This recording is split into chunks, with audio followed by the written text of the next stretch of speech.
Hey everybody, welcome back to the channel. Today we're continuing some coverage on the Lord of the Rings, the living card game from Fantasy Flight.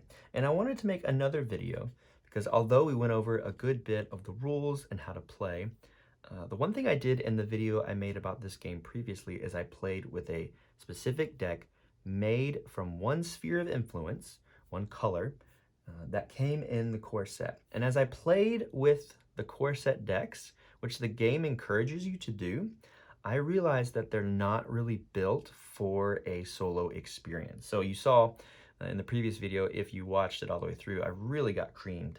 I didn't do that well, and that was not my first attempt, or the only attempt I did after making that video with a core set deck that focuses solely on one color, one sphere of influence.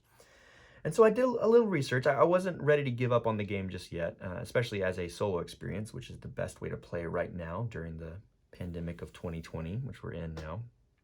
And I found some forums on BGG. I found a lot of people have had the same problems. And so I found some people that will be willing to help and look out for new players and encourage them on how to build a deck. Now, building a deck yourself is a huge part of this game that wasn't really touched on in our first video. So it makes sense to do kind of a part two to our coverage of the Lord of the Rings card game because there's so much more to this game than just playing with the core set decks. The tactics deck I learned is really just about dealing damage. So you're not going to make a ton of progress on your quest, which is kind of how it's how you win the game. So if you're not going to get through the quest, you're not going to win the game. And that's what I found to be true. So I found a thread that I really enjoyed reading and poring over and hearing people talk about building decks and how to do it. And I found a particular deck that I'll link in the description of the video and kind of shout out the user that created the deck there. And I've run this deck a few times and found it to be a wildly different experience than playing with the core set pre-made decks. This is a custom deck from core set cards, mind you, which I wanted to do because although I have a good bit of the extra content for this game, I really wanted to see what the main box could provide for you as a gaming experience, and specifically as a solo gaming experience, because that's been really fun for me to dive into here in the last few months. So I did it. I built the deck with the cards that came in the core set. We're going to play through the passage through Mirkwood one more time and hope that we're successful this time. It's definitely given us more things to do in our toolbox. So I think the odds of winning are a lot better than if you're playing with a solo sphere of influence deck. Although I will say, this is a brutal game and it's a tough game. And depending on what you pull in your deck and in the encounter deck, the tide could turn very quickly. But I'm hopeful, I'm optimistic that you'll see this game has a lot more to offer than what you saw apart from the first video and just being brutal and not really having much to do. And I've come to really enjoy this game and love this game and see that aspect of it as a plus instead of a minus. You know, finding what works for you. I posted on Instagram a somewhat comedic post, but I made the joke that this was kind of the Dark Souls of card games, with apologies to the actual Dark Souls card game. I know there is one, but it feels like the way the Souls games do, in that this is kind of a trial and error game. You see what works, you see what doesn't, and you have to be okay with failure, or you're not going to really enjoy this game because you're not going to learn anything. But once you do, this game can soar and be really fun. And I beat this scenario with this deck last night, and I thought it was awesome, and I had a lot of fun. And it just feels that way that a tough video game or a tough game can feel once something clicks, once it figures in your brain, it figures out in your brain. So I wanted to share that with you too, because I really just want to show you how to play, how the experience looks on the table and feels on the table, but I wanted to add to it this experience, which hopefully is a positive one and gives you a little more of an idea of what this game is for you. So I'll explain a little bit about the heroes I'm using now. I'm using 3 different sphere of influences now. They're represented differently in our heroes. So we have a leadership sphere of influence hero, that's Theodred. He is a noble of Rohan, he's a warrior.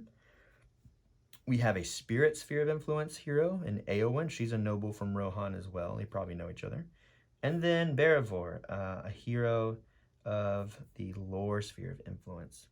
So it's really cool to see how these factions are supposed to work in tandem, and you really see how the core set decks When you see how this plays out, hopefully, if we draw well, you'll see how the core set decks are actually supposed to be designed for a multiplayer experience. You're supposed to have kind of a typical RPG setup. You have your healer, you have your damage dealer, you have, support class, that kind of thing.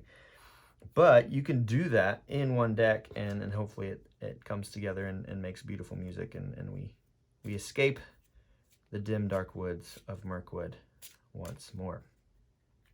So, one thing to note, one thing that's different, this is kind of the only really instructional thing to add in this particular video, because we talked about the game and the phases and the rounds and how to play mainly in the last video. But one thing to know, in your resource pools, if you're playing a card that is aligned to a specific sphere of influence, you now have to pay for that with a resource from a hero of that sphere of influence.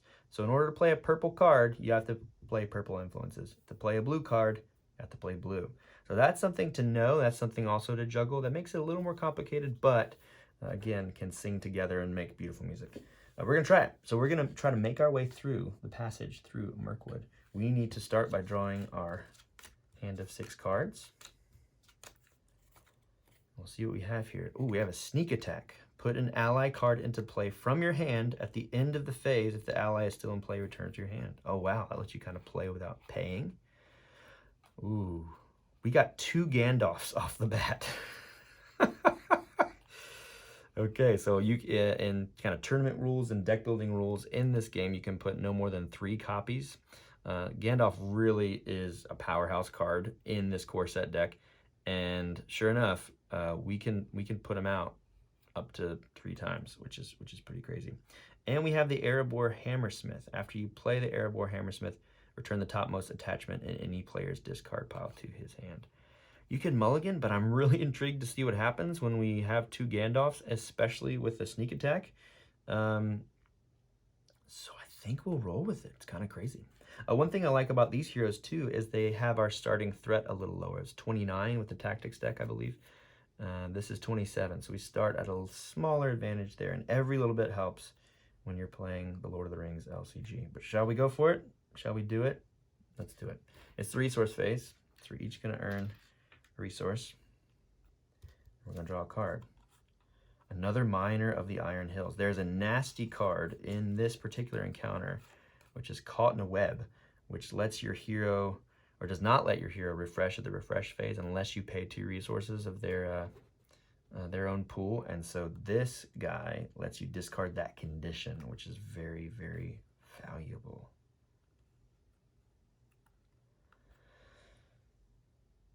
Okay, here we go. Here goes nothing.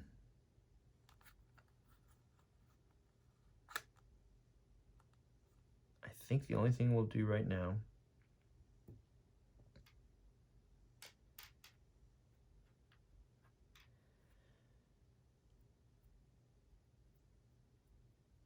I think we'll sneak attack with Gandalf. Put him out there at the end of the, so at the beginning of the time that he enters play, we can do one of the following. We can draw 3 cards, deal 4 damage to 1 enemy in play. I believe they have to be down here engaged with us. Or we could reduce our threat by 5. It makes sense to me, just so we have the upper hand, literally, to draw 3 cards right here at the get-go would be awesome. So we got another Hammersmith. We have a trap. That's going to be, oh my gosh, and we got the 3rd Gandalf. You saw me shuffle this deck. You saw it happen. It was not the first time I had shuffled this deck. Well, my goodness, there you go. That is going to be interesting. That's pretty insane. I'm a little speechless. Well, you'll see how awesome this deck can be, I think. We hope. We'll see how it plays out from now on. But 3 Gandalfs on round 1 is nuts. I shuffled it really well. I really did. I shuffled it more than I usually do because it just feels better to do that for some reason. Okay, well, here we go. let's start talking about our heroes and what we can do, because we have done the planning phase and now we have come to the questing phase. We want to commit our dear friends to the quest. I think Gandalf's going out. I think Theodred's going out. And Eowyn's going out. Now what we can do as a response, Theodred's power is after he commits to a quest, which we've just done, we choose a hero committed to that quest and add a resource to their pool. We're going to do that for Eowyn. And then Eowyn's power is to discard a card from her hand and to give her +1 willpower until, or you just get +1. Sorry, you get +1 willpower until the end of the round. I don't think we need to do that. Seems kind of nuts to do that right now. I'm still just flabbergasted that we pulled 3 Gandalfs in round 1. Okay. All right. So right now we are pushing forward through Mirkwood. Oh, we need to flip this over because we need 8 progress tokens to complete this guy. Right now we're looking at 9 willpower against a current 3 threat, but remember, every questing phase we draw a card. Okay, so we have another enemy. It is the Dol Guldur Orcs, and when revealed, the player chooses 1 character currently committed to the quest and deal 2 damage to that character. We will deal 2 damage to Gandalf because he is going bye-bye anyway. And that is a value of, wow, 5 total, but we have 9. So we get to put 4 tokens on the quest right off the bat here. Insane. Once we get to the questing phase and it's complete, we move to the travel phase. We will absolutely travel here to the Old Forest Road because we've done a good bit of progress on Passage Through Mirkwood already, card 1B. And when we travel to the Old Forest Road, as a response, we get to untap a hero, which will, not hero, a character, which are allies as well. Characters count for allies and heroes, or allies count. I've said that backwards. Anyway, we've also removed a threat from the staging area, which is good. Once we get through the travel phase, we get to the engagement phase, which is intense because both of these guys are going to come down here. The Forest Spider and the Dol Guldur Orcs. Now, the Forest Spider has a forced value here, so after the Forest Spider engages a player, it gets +1. So it's got a damage value for this round of 3. The Orcs have a damage value of 2. And now we get to think about what precisely we want to do. I think we probably want to defend. We don't want to take a ton of damage here at the get-go. But I do kind of want to attack with Gandalf. He could take out the Orcs. He couldn't quite take out the Spider. He would do 1 less damage, but that's still okay. Okay, who are we going to defend with? Let's defend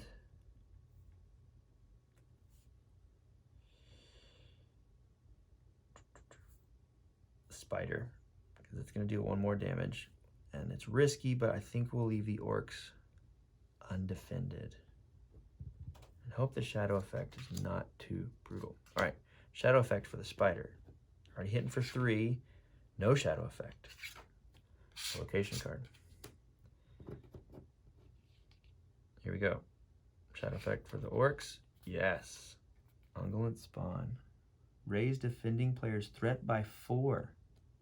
Raise it by 8 if it's an undefended attack. Oh my goodness. So we go up to 35. That's tough. Well, that's okay. We don't have to fight this guy now. He is a beast. And I know that he comes into play a little bit later, but we'll cross that bridge when we hopefully come to it. So no extra attack there. There are going to be 2 damage that comes through undefended, and we get to choose where that goes. I think we will put that on Theodred. We have some healing in this deck too. We have some cancel effect stuff, which we didn't draw. Like normally it's really exciting to draw those things, but just because of the hand we were dealt, I thought it'd be cool to see how it played out. And then we have to resolve the fight here with the Forest Spider and Barivore. The Spider's gonna deal 3 damage. She's gonna cancel 2 of that, so she's gonna take 1 damage. All right, well, there you have it. There's turn 1, an insane turn 1. I'm glad the camera's rolling, or else I wouldn't have believed that it happened. So many doubles in this deck.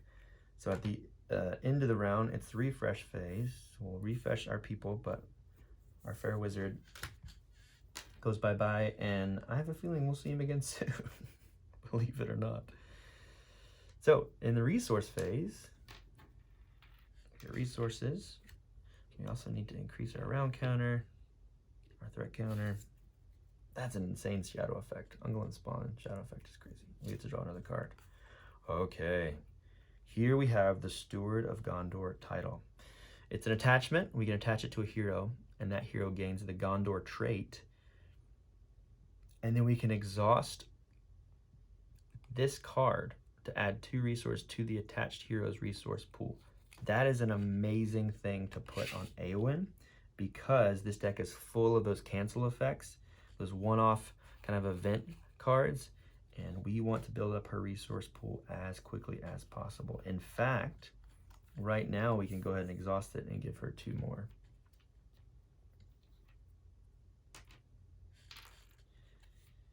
Steward of Gondor is a great card. There are cards in this encounter deck that make us get rid of an attachment, but again, we could possibly have a way to counteract that. If not, we'll be doing okay, and if we have some cards that we can still use and hopefully win the game with. But you can see already, this feels like a vastly different game. It feels, I won't say uneven or tipped in our favor, but it feels more balanced, whereas this game is really out to kick your butt. It feels more like we can rise to the occasion with this deck. At least that's the way I feel. Okay, so now we have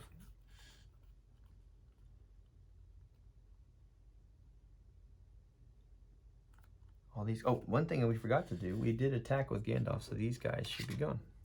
Forgot to take them away. Have a Forest Spider out there. Here's what we're gonna do.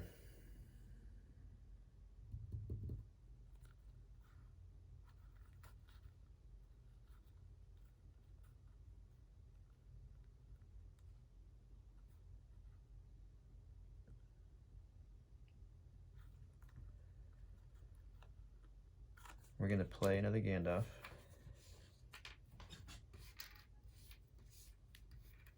And with his response for entering the battlefield, for entering play, we can reduce our threat by 5, which we are going to do.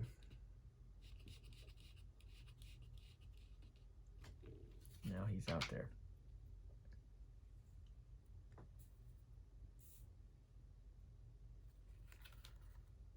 So we can do more. We have resource tokens, but I think I'll hold on to them, because if we get some more blue cards, we'll want to have them in the moment. And right now, I feel like we're doing okay. So let's go ahead, commit Theodred and Eowyn to quest. And then we will draw a card from the encounter deck to the staging area to see what threat we're facing. Okay, it's a threat of 2. It's okay. We have 5, so we're gonna bust this location. Forgot to add a resource to Eowyn because of Theodred being committed to the quest. So we overtake the threat with our willpower. We have 5 against the threat of 2, giving us 3 progress tokens to place here on the Old Forest Road. It is completed.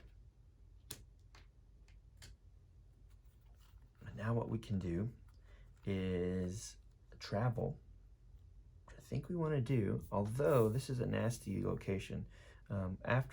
While the Enchanted Stream is active, Players cannot draw cards. We have a good number of cards in our hand, and I love getting the threat down, especially after taking that hit from Ungulate Spawn.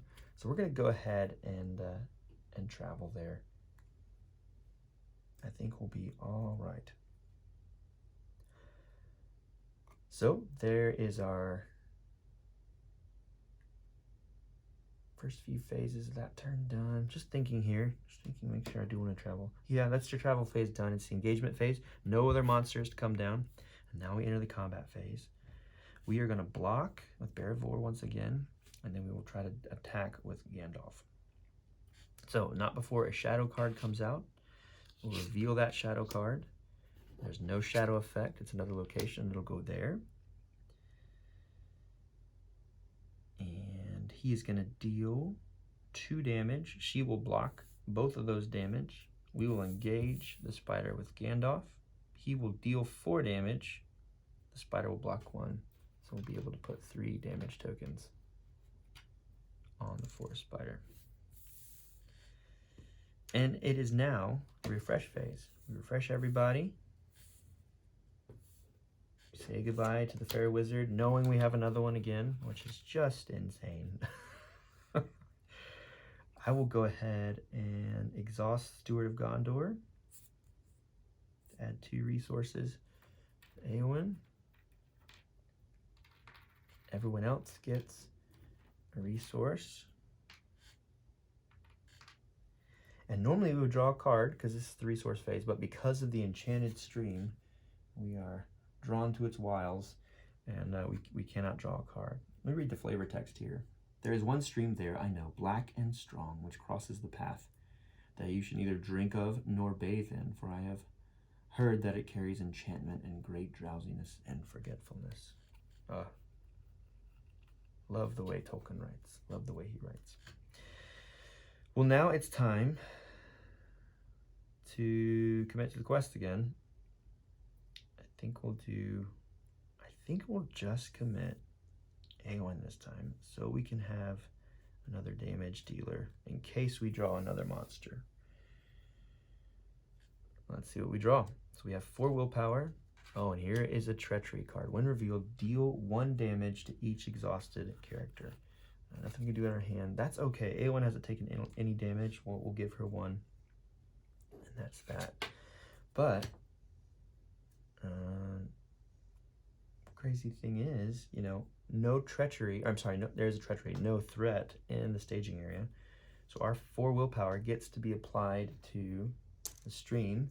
And I mentioned this in our more instructional video last time. If there's a carryover of progress tokens from a location, they do carry over.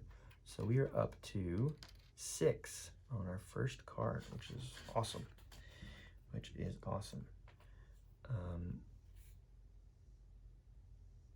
Nothing to travel to. Nothing to engage from the staging area. It is now time for combat. So we will once again block with Bearvor because she has a little more defense. We'll draw a shadow card. It is another location, so no shadow effect. She is tapped, and now we will attack with Theodred. He's going to deal 2 damage, -1, so 1 damage, but that's going to be enough to do it. Just take out the forest spider. Okay, refresh phase. Theodred's back up. Eowyn, our Steward of Gondor, is back up. And Bearvor's back up. In the resource phase, each of our heroes get a token. Oh, make sure we go up to turn 3 there.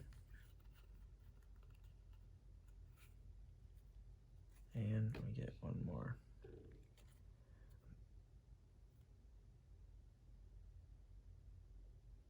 Draw a card. Okay. Here's Hinnemarth River Song. This card is amazing. Definitely going to put that out. Pay a green. River Song gets to take a peek at the encounter deck, which is really cool. If we exhaust it, which we'll go ahead and do. And we have another location out, a location with a value of 2 on their threat value. So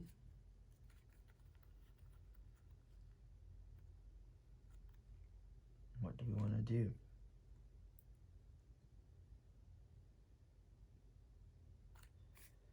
See, and this just feels so manageable. Like, you notice there's no location out right now. There's nothing in the staging area, and there are no enemies out. And now again, this is actually can be rare. I've run this deck. This will be the third time. The first time I felt really confident.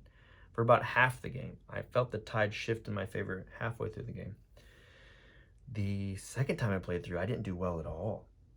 I mainly got those spirit cards that were cancel effects, but I already had a stack of enemies here, and it was just hard to whittle them down, and I kept taking damage, and so I lost once with this deck, but I won with this deck. And again, and now here, this feels insane. This feels like an insanely powerful deck at this point. But it overall has always felt more of a capable deck than the tactics deck. And I've played with the lore deck, and I play with the spirit deck too. And they're definitely, as I said before in our intro, made to be played in tandem with those other starter decks. But this is all possible in the core set too. And if you are interested in this game, or you're stuck in this game, if you've tried it for a while, it's sitting on your shelf, look up how to make your own deck. I don't necessarily love the idea of spending all the time doing that, but there are people online that make these decks that are awesome. And even as a solo game, that for me makes it feel more like a multiplayer component, because you're getting help from other people, and you can just play. You can let someone do the heavy lifting for you and just play if that's what you're looking for. But by all means, if you're into building the deck, go for it and have a good old time doing so. Okay, so what do we want to play? What do we want to have out here? I think what we'll do, I think we might as well just play another Gandalf card.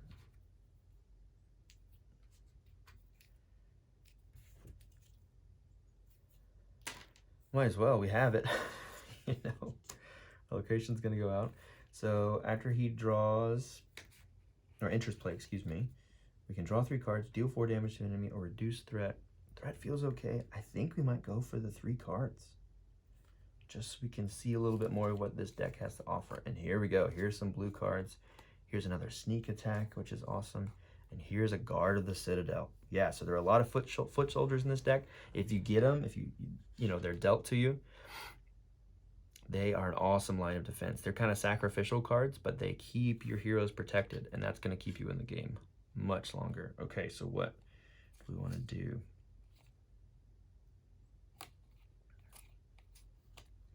I think we'll hold on to these. I'd love to get that guard out, but we actually don't have enough purple to do so.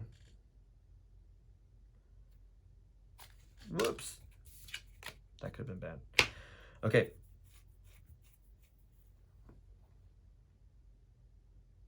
Let's commit to the quest.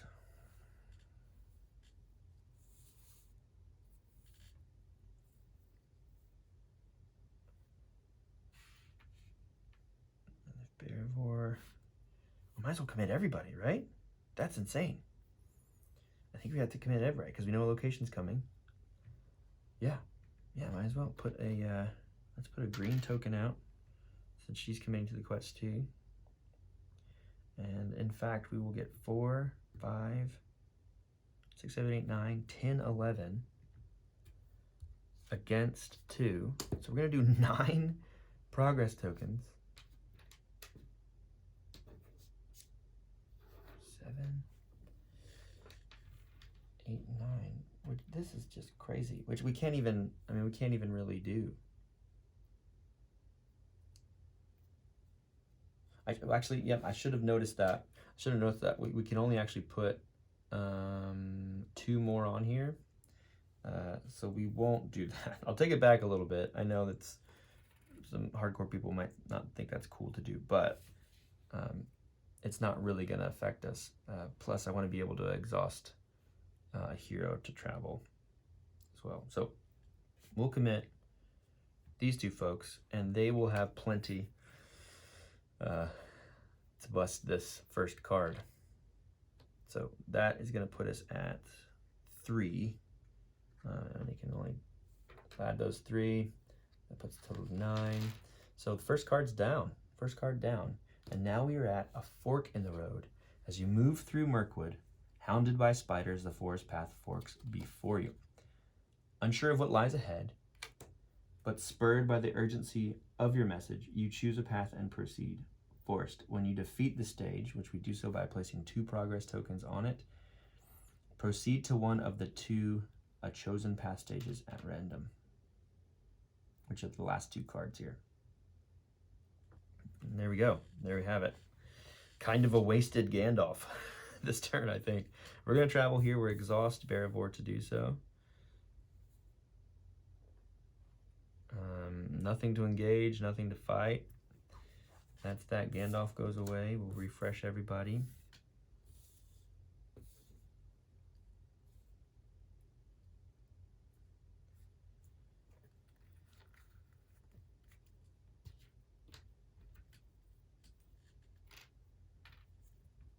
Every hero gets a token. We draw a card. We have an unexpected courage card. It's a condition. Attach it to a hero.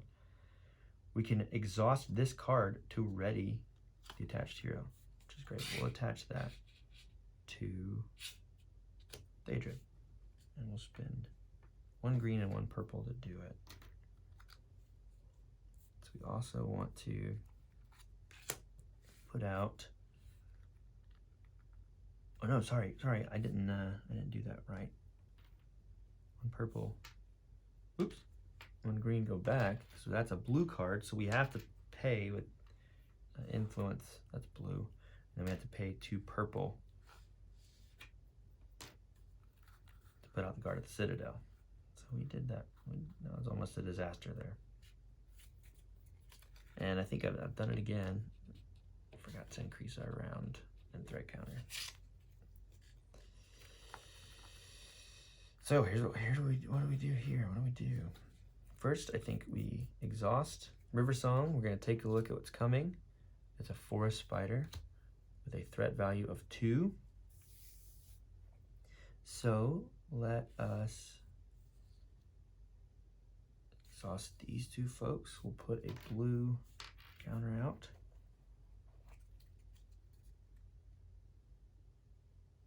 We'll exhaust Steward of Gondor.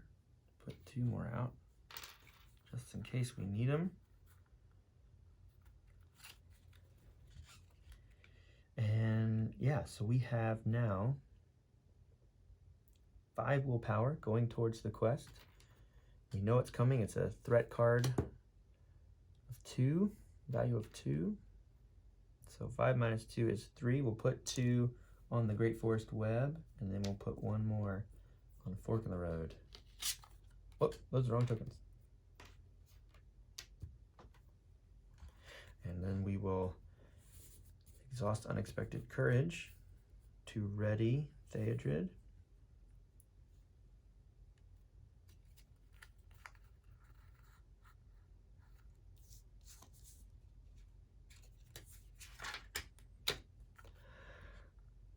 Cannot travel anywhere, so it's come to the engagement phase. Spider's coming at us because we have a value of 33. It has a value of 25. It runs towards the bigger threat. And I think we'll definitely defend with Barivor. We'll draw a shadow card. Shadow card is going to be another forest spider, so it's going to get... oh no, okay, so here we go. Defending player must choose and discard an attachment he controls. That stinks, but we're prepared. And I'll tell you why next round. We're going to discard the Unexpected Courage. That stinks. And the Forest Spider gets a +1, actually. So Barivor is going to take a little bit of damage. So it is now attacking with 3. We defend 2 of that 3 damage, and so we're going to put 1 damage on there. But we get to retaliate for sure. We can attack with Theodred. We can attack with the Guard of the Citadel. So we are dealing out 3 total damage here. -1 to put 2 damage on the Forest Spider. Okay, that is the end of that round. So we refresh everybody.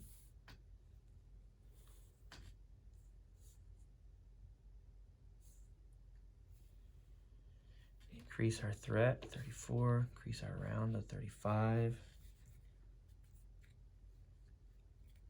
We draw a card.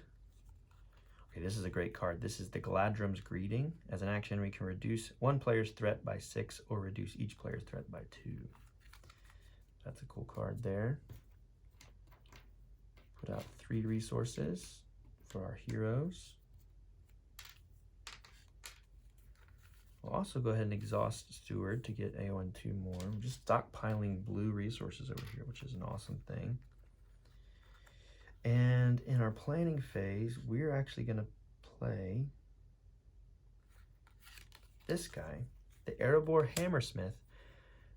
We're going to pay 2 green for him to go out. We'll put him over here. So as a response, after he's played, we return the topmost attachment in any player's discard pile to his hand. So we're going to get Unexpected Courage back. And so because of that, we can play 2 blue.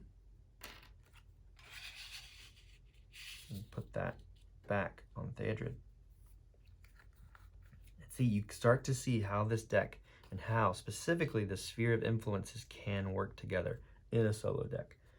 And it's a beautiful thing, and it makes me love this game all the more, just because that was a shadow effect, which made us lose a blue attachment on a purple character. We were able to get enough blue influence, green influence to play a green card, which gave us our blue attachment back, you know, and these things work together so well. And it really shows the strength of the game itself, I think.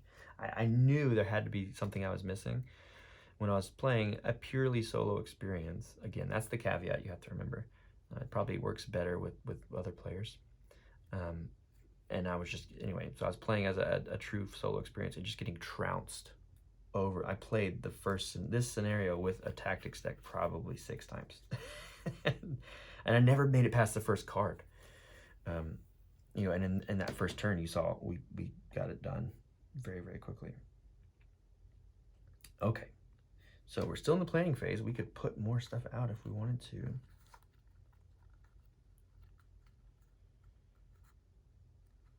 And why don't we go ahead and play the event card, the Galadrim's Greeting.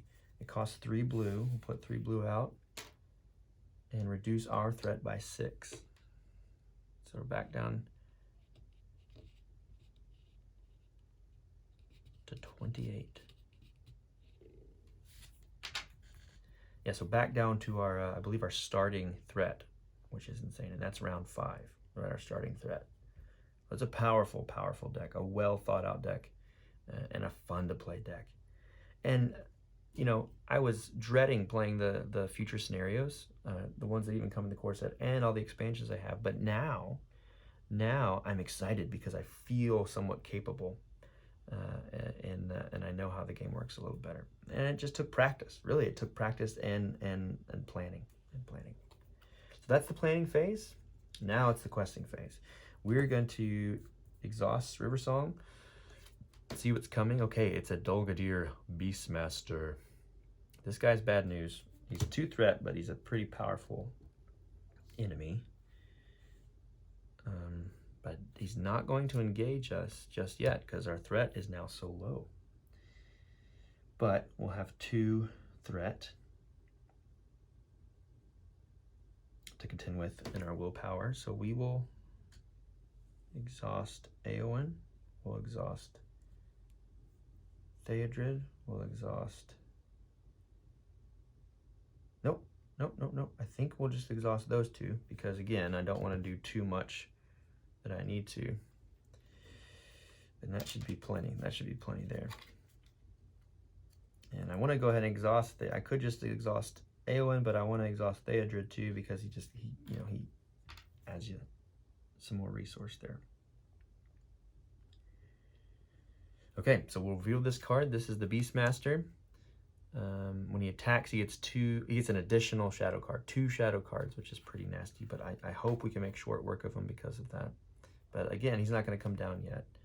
So we will put out 3 progress tokens. We'll only put out 1 because we can't do more than that.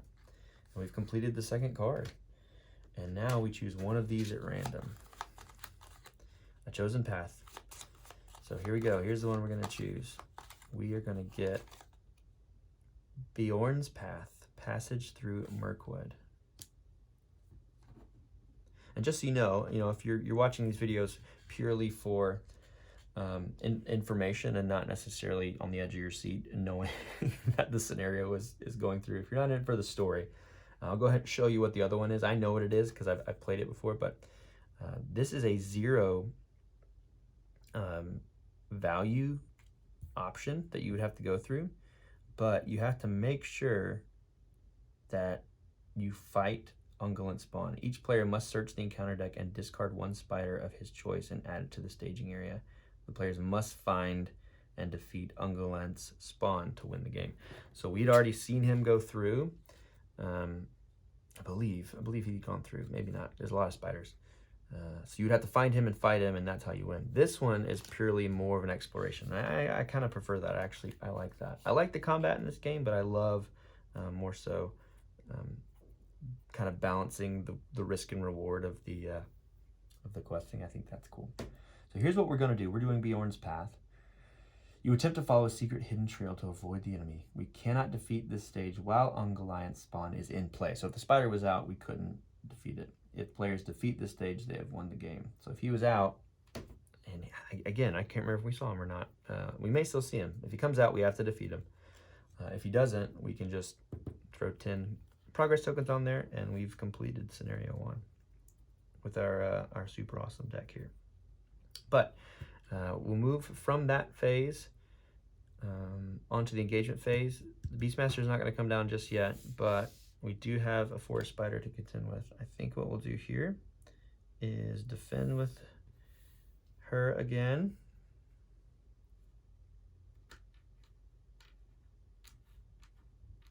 Yep, we'll draw a shadow card here. See what happens. It's a location, so no shadow value. And we will exhaust Unexpected Courage to engage Theodred, Guard of the Citadel, and why not? We'll throw some. Do we need to? Let's see. 1, 2, 3. No, we don't need to. We will attack for 3 total, minus the 1 defense, so that's 2 damage, and the forest spider has gone goodbye.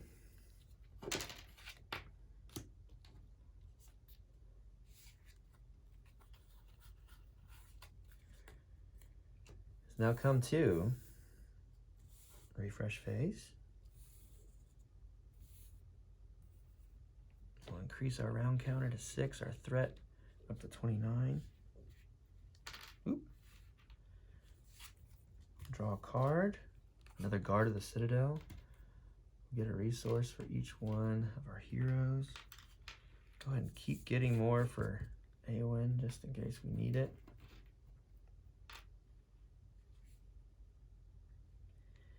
And we will exhaust River Song to see what's coming. Oh, it's this nasty Caught in a Web condition. This is a treachery card. It has no threat value, but it is not a fun card. Luckily, at the beginning of the game, we were dealt our miners, and they allow us to remove a condition card. So this deck is prepared for nearly everything you're going to face, especially in the core set scenarios. I'm not sure about the rest of the game. There's a lot to this game, But if you just want to start at the beginning, I cannot recommend this play, this deck enough. All right, so here's what we're going to do. We will commit our usual suspects.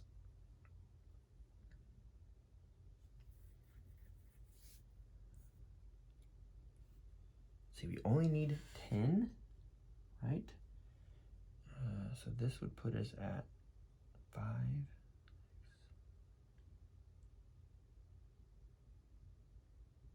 We could deal a world of hurt right now. We know another enemy's not coming out.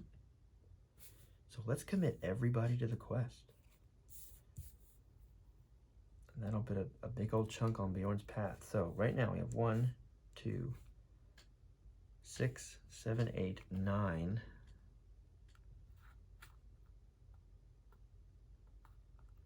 Oh, I have skipped one thing. I've skipped the planning phase. Put a Guard of the Citadel out. Commit him. Do 10.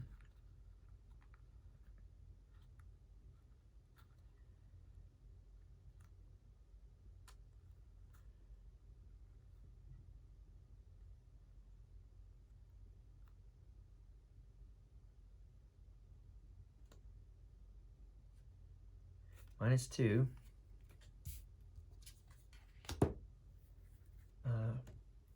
Puts us at 8, but let's read this. When revealed card, the player with the highest threat level attaches this card to one of his heroes. It counts as a condition. Attached hero is not ready during the refresh phase unless you pay 2 resources from that hero's pool. So what we're gonna do is we can attach it to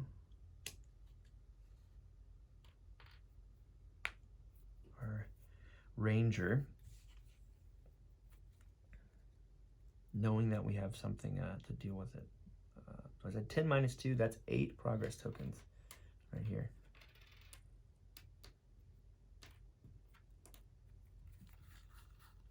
And yeah, that'll do it. For the quest phase, engagement phase, the Beastmaster is going to stay out there because our threat is only 29.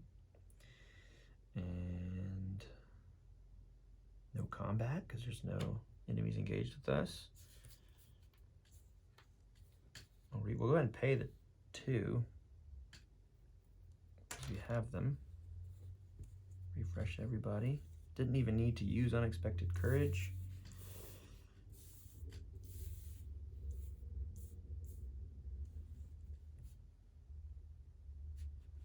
All right, increase the round. Increase the threat. Draw a card. It's Faramir. Gondor Noble Ranger. As an action, we can exhaust him to choose a player, and each character controlled by that player gets +1 willpower to the end of the phase. That's a great card. But I'll be honest, you know, I don't think we're going to need him. Because this scenario is handled very well by this deck. All right. So at the beginning of our round, this will be our last round if I'm not seeing anything crazy coming. Okay, we will have more orcs come out. Exhausting River Song to take a look at that encounter card.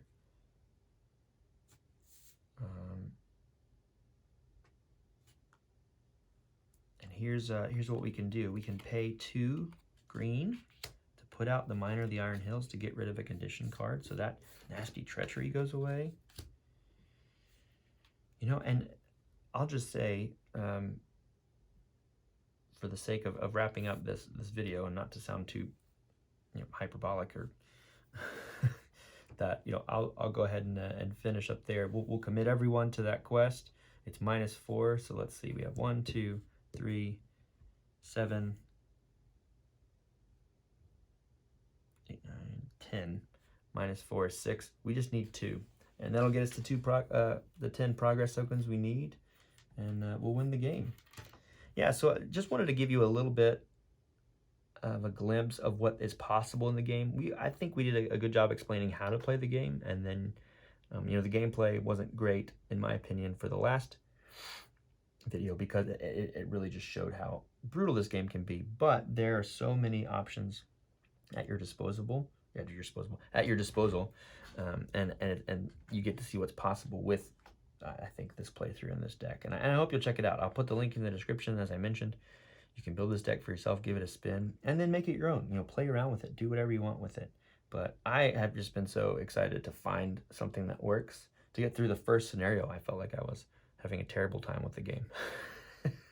So I was either really bad at it or just didn't get it. And partly it was that latter one. You know, I didn't understand that the game was really made to be played with and experimented with, and I think I found something that works, and I'll try this deck on a bunch more scenarios in the